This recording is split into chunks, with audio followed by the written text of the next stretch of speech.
Ono ye Wilson Mubangizi, omutuuze w'ebyesembye ward mu muluka gw'ebyesembye mu ggombolola y'e Kazo mu disitulikiti y'e Kazo, nga tumusanze ku ofiisi y'akakiiko k'eddembe ly'obuntu Embalala bw'abadde azze okwekubira enduulu ku byamutuusibwako.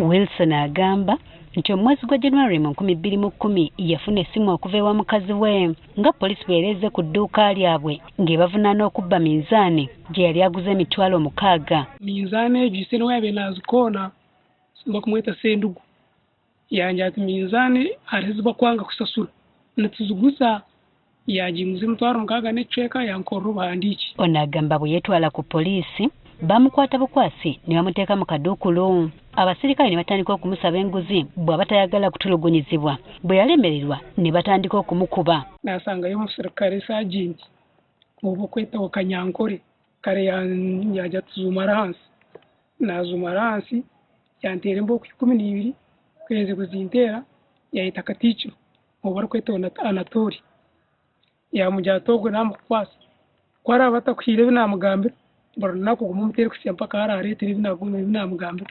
Embeera gye yayisibwamu agamba tasobola kugyerabira. Yanga aguma nantera kusiya ekibunu ayica yatikiri kikabe kironda omuwodi yamwe tukaba turaramu basibe nka 15 hatusanga numugana kandi numwe twesemerezeza kandi mutukusesa kabatine tuyiza haye umunsi mu baketi naritupa mu baketi. Oluvannyuma nga atwaliddwa mu kooti, omulamuzi yalagira asooka atwalibwe mu ddwaliro ajjanjabibwe olw'embeera gye yalimu era bw'atyo n'atwalibwa n'alongoosebwa. Kunashikira mu kooti nasangayo omulamuzi owaye beeta Samuel Katugunda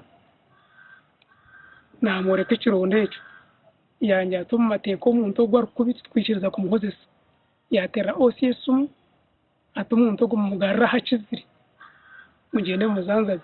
Olw'embeera gye yayitamu yatwala n'amaanyi ge ag'ekisajja ekyawaliriza mukyala we okunoba n'afumbirwa awalala. Kandi naafuna n'obuzibu bw'omushaija tinkabaasa kuzaara kare mukazi akatunga ondiijo omusawe yamuzaaraho omwana nyina abaana 3 babishiki konka twagumamu tukureberera abaana abo. Ng'oggyeko ekyo era ono takyasobola kubeerako omulimu gwonna gwe yeekolera okusobola okweyimirizaawo. Mu buzibu bw'amaani nteganisa tinkusitura ekintu kirenyera ari 10 ekyo ky'obusiiza kuremwa kuzaara ninkora konka tinkuzaara. Kati Wilson ayagala akakiiko k'eddembe ly'obuntu kamuyambeko afune obwenkanya. Tinsobole tinyina mulimu gw'okusoma kaba ninkozesa emikono yange n'okukora obwadubi human rights ninjo n'okugisaba mbase kumpa obuyambi bwa famire yange nanye nk'omuntu otakyebasiza. Akulira akakiiko kano Justice Mariam Wangadya ali mu kuwulira emisango egisoba mu 15 mu kitundu kya Nkole egy'okutulugunyizibwa.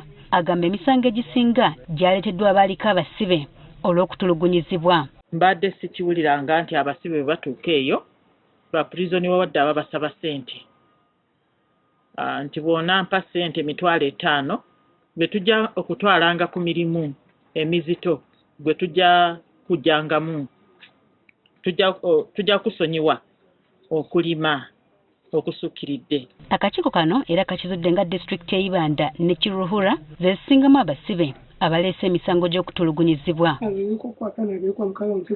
Ono era asabye abakwatibwako okussa ekitiibwa mu ddembe ly'obuntu era akakiiko kano kakunoonyereza ku misango egireeteddwa egy'okutulugunyizibwa. Naffe ng'akakiiko k'eddembe ly'obuntu tetukoma ku kusaba busabi naye ekiseera kituuse naffe tuggyeyo omuggo gwaffe tulagire abo abatulugunyizza abasibe bavunaanibwe mu kooti naye ne institution yaabwe ewe engasi oyo yenna abatulugunyiziddwa. Abantu bangi batulugunyizibwa mu ngeri ez'enjawulo ate mu kiseera kino abasinga okutulugunyizibwa be baboludde oluvuganya gavumenti kyokka era bangi ku bo tebafunye bwenkanya.